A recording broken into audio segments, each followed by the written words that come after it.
안녕하세요. 역사 돋보기입니다. 역사 초보자도 누구나 즐길 수 있는 조선왕조실록 시리즈를 준비해봤습니다. 지난번 8화 예종편에서 말씀드린 배경하에 의경세자의 둘째 아들 잘산대군 이혈이 9대왕 성종으로 즉위하였습니다. 즉위 당시 성종의 나이 13살, 아주 어린 나이죠. 그래서 성종의 할머니, 즉 세조의 부인 정희왕후, 아니 이제는 대비가 된 자성대비가 수렴청정을 합니다. 왕후는 왕의 아내 왕비를 말하며 대비란 왕의 어머니 내지 할머니를 뜻하는데, 정희왕후는 세조의 왕비였다가 그의 아들과 손자가 각각 예종, 성종으로 즉위하면서 자성, 대비가 되었던 거죠. 수렴청정이란 왕의 나이가 어려 정치를 주체적으로 이끌고 나갈 수 없는 상황에서 왕실 어른인 대비가 대신 국정을 운영해 나가는 정치 형태를 말합니다. 자성대비는 성종 재위 초반 7년을 수렴청정하면서 부패한 권력욕을 탐하지 않고 똑부러지게 국정을 운영해갑니다. 우선 왕이 어리기 때문에 무시당해선 안 된다며 왕이 되지 못한 의경세자를 덕종으로 추존해 주었고, 역시 왕비가 되지 못한 채 바로 왕의 어머니가 된 성종의 어머니를 인수 왕대비로 격상시켜 주었습니다. 더불어 새로 즉위한 왕의 도덕적 선정을 위시하고자 과거 억울하게 죽은 단종과 관련된 인물들의 가문들을 복권시켜 주기도 했습니다. 무엇보다 성종 5년이었던 1474년 세조 이래 10년 넘게 걸린 조선시대의 헌법 경국대전이 완성되어 반포되기도 했답니다. 더불어 본인도 외척이면서 외척을 비롯해 왕실 종친들의 정치적 개입을 최소화시켰고, 이 과정에서 한때 세조가 키워주려고 했던 조카 부성군 이준도 탄핵당합니다. 사실 외척과 왕실 종친들의 정치 개입을 최소화시키려고 했던 건 신숙주, 한명회 등 구공신들의 입김도 크게 작용했습니다. 애당초 성종은 한명회의 딸과 혼인한 덕에 형을 제치고 왕이 될 수 있었던 거잖아요. 그러나 이 구공신들도 언제까지 그 권력이 영원할 수는 없었습니다. 단종 때 수양대군의 정난을 도운 이래 세조, 예종, 그리고 성종 초반 때까지 엄청난 권세가로 군림하던 이 고인물 구공신들도 이제는 나이가 들어 백발의 할아버지들이 되었고, 자성대비가 수렴청정을 하던 7년 사이 신숙주를 포함해 대부분의 공신들이 늙어 죽습니다. 유일하게 구공신의 보스 한명회만이 조금 오래 살았는데, 한명회도 나이가 들어감에 따라 지는 해였고, 성종을 왕위에 올려준 성종의 아내이자 한명회의 딸 공혜왕후 한씨가 성종 재위 5년째에 사망합니다. 더 이상 한명회는 왕의 장인어른이 아니게 된 거죠. 성종 7년이었던 1476년 자성대비는 20살이 된 성종에게 친정을 맡기겠다며 수렴청정을 거둡니다. 이때 한명회가 반대했는데 그래도 자성대비의 결단은 강고했고, 이렇게 친정을 시작한 성종은 자신의 친정을 반대한 한명회를 문제 삼는 발언을 합니다.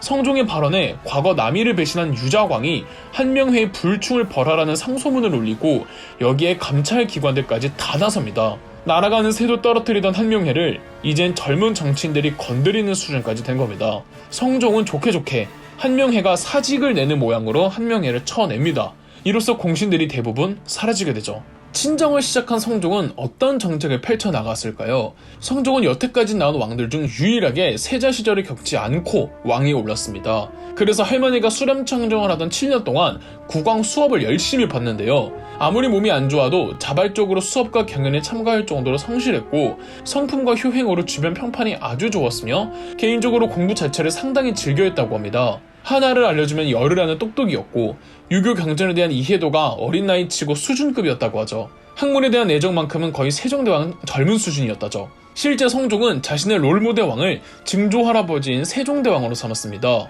성종이 꿈꾸었던 조선은 철저한 유교 이념에 입각한 도덕적 사회였습니다. 세종대왕은 자신의 싱크탱크 기관으로 집현전을 만들었었죠. 그러나 집현전은 세조 때 없어졌고, 집현전 대신에 이 성종은 홍문관을 만들곤 왕을 교육하고 왕의 정책을 자문하고 왕과 토론하는 경연을 주관하게 합니다. 더불어 두 감찰기관이었던 사헌부 사관원 두 기관의 힘을 대폭 강화시킵니다. 아무리 구공신들이 늙어 죽었다지만 그들이 형성해 놓았던 기득권 가문들의 카르텔은 여전했습니다. 지방 관직을 두고 인사청탁이나 로비, 뇌물수수 등은 여전했고, 중앙정부의 권세 가문들은 그들끼리 서로 뒤를 봐주면서 그 정치 결탁이 아주 견고했죠. 수양대군이 김종서 등을 죽인 사건 이래 수양대군이 왕으로 등극했을 때, 이시에 난 토벌했을 때, 예종 때 남이의 옥사 사건이 있었을 때, 성종이 즉위했을 때 늘 공신들이 발표가 됐고, 이때 재산 받고 관직 받은 공신들 수가 수백인데 쉽게 그들이 사라지겠습니까? 이런 공신 가문들을 유식한 말로 훈구파라고 하는데, 성종은 이 훈구파들의 기득권을 견제하고자 감찰 기관들의 대폭 강화해서 작은 비리라도 어떻게든 찾아내려고 했던 거죠. 결정적으로 성종은 이 훈구파들과 대립시킬 새로운 정치적 세력을 양성하기로 합니다. 세조는 구공신들을 견제시키기 위해 신공신이라는 또 다른 공신을 만들려다가 잘 안 됐잖아요. 성종은 공신 자체가 하나의 기득권을 만든다며 아예 기존 주류에서 벗어난 세력들을 생각해냅니다. 바로 고려 말 조선 건국에 반대했다가 태조 이성계가 즉위하자 전부 낙향했던 사대부들의 제자들입니다. 조선 건국 이후로도 많은 시간이 흘렀기 때문에 고려를 끝까지 지키려고 했던 사대부들의 제자들은 이젠 서서히 벼슬에 임했지만 주로 지방관직을 전전하고 있었습니다. 이들을 살인파라고 합니다. 이 중 함양군수, 선산부사 등 여러 고을들에서 선정을 베푸며 잘 다스린 것으로 이름을 날린 김종직을 성종은 중앙으로 불러들여 홍문관 그리고 비서실에서 근무하게 하며 자신의 최측근으로 만듭니다. 어디 김종직만 불렀겠습니까? 김종직의 제자들과 그 일파들도 등용해 그들을 감찰기관에 투입시켜 훈구파들의 비리를 감찰하게 했으며, 이들은 성리학 제일주의를 원칙으로 했기에 성종이 꿈꾸었던 유교의 도덕적 이상사회와 부합했죠. 1483년에서 84년에는 왕실 어른들이 많아 그들을 위해 창덕궁 옆에 붙어있던 별궁을 더 크게 중창시키면서 새로운 궁궐로 만드니 이 궁궐이 창경궁입니다. 여태까지 성종에 대해 굉장히 좋은 말들로만 칭찬 일색을 했죠. 하지만 성종도 비판의 화살은 피하지 못합니다. 이 성종에게는 후궁들이 정말 많았습니다. 성종 제위 5년째에 왕비였던 공해왕후 한씨가 죽었다고 말씀드렸잖아요. 이후 왕비는 한동안 공석인 채 성종은 후궁들만 계속 들이다가 성종 제위 7년째이던 이제 갓 친정을 시작했을 때 새로운 왕비를 결정하기로 합니다. 성종의 후궁 중에서 숙이 윤씨라는 후궁이 있었는데, 이 윤씨 집안이 양반 집안이기는 했으나 가난한 집안이어서 빽이라든지 정치적 지지 기반이라든지 이런 게 전혀 없었습니다. 하지만 윤씨는 정말 예뻐가지고 성종의 사랑을 독차지하고 있었고 행실이나 언행도 착하기로 소문이 나 있었으며, 무엇보다 성종의 어머니라든지 왕실 어른들에게 그렇게 싹싹하게 잘했더랍니다. 여기에 윤씨가 성종의 아이를 임신까지 하게 되죠.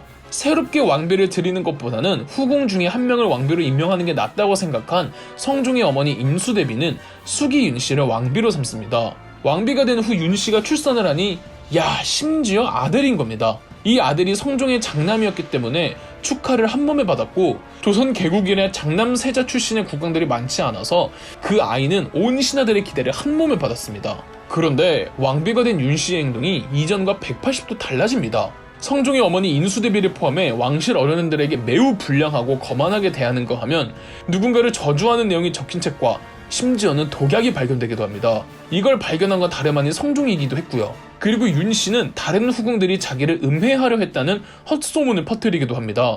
윤씨 이미지는 순식간에 급락하여 성종과 인수대비는 그녀를 후궁으로 강등하려고 계획까지 세웁니다. 그런데 신하들의 반대로 처음에는 그냥 넘어갔습니다. 성종과 대비가 윤씨를 후궁으로 강등하는 문제를 공론화하곤 윤씨의 악행은 더 심해졌습니다. 다른 후궁들을 못살게 굴었고, 성종이 다른 후궁이랑 동침하고 있는데 다짜고짜 문을 열지를 않나 성종과 몸싸움을 하며 성종의 얼굴을 핥히기까지 했습니다. 그리고 노골적으로 성종을 어떻게 해버리겠다는 말을 떠벌리고 다니기도 합니다. 궁궐의 궁인들과 후궁들까지 중전이 너무 무섭다며 성종에게 울고불며 고해바치는 사람들도 있었습니다. 결국 성종 10년이었던 1479년 엄마 인수대비를 꼬드겨 윤씨를 아예 폐서인시켰습니다. 후궁으로 강등된 정도가 아니라 민간인이 되어버린 거죠. 시간이 흐르며 조정에서 패비 윤씨에 대한 동정 여론이 일자 그 착하고 신하들 말에 귀를 기울이는 성종이 패비 윤씨 문제만 나오면 신경질을 부리고 강경하게 나오자 그제서야 신하들도 성종의 눈치를 살핍니다. 성종은 자꾸 동정 여론이 나오면 곤란하다고 생각해서 어머니 인수대비와 같이 성종 13년이었던 1482년 패비 윤씨에게 사약을 내립니다. 그리고 성종은 세종대왕을 롤모델로 삼아 철저한 문치주의로 유교사회를 꿈꿔왔다고 했잖아요. 그런데 세종대왕에게 잘못 배웁니다. 이 세종대왕은 문치주의를 내세우면서도 국방 문제와 군사력 강화에 엄청난 신경을 쓰지만 성종 때부터 조선의 국방력이 급격하게 퇴보합니다. 연례 큰 군사 훈련을 대부분 스킵하고 무기 관리도 똑바로 하지 않았으며 군 기피 현상이 조금씩 만연해집니다. 노장 장교들이 성종에게 올린 장계를 보면 젊은 장교들이 진법을 전혀 모른다며 장교가 이 모양 이 꼴인데 군사훈련이 어떻게 제대로 돌아가겠냐며 하소연한 기록도 있습니다. 1479년에 명나라와 함께 여진족을 토벌하러 가지만 조선군은 무임승차만 하고 왔고 성종 22년에서 23년 1491년에서부터 1492년 조선군 4만을 동원해 조선군 단독으로 여진 토벌을 보내지만 빈집만 털다 나왔고 오히려 돌아오는 길에 동상으로 죽은 아군 피해가 훨씬 더 컸다죠.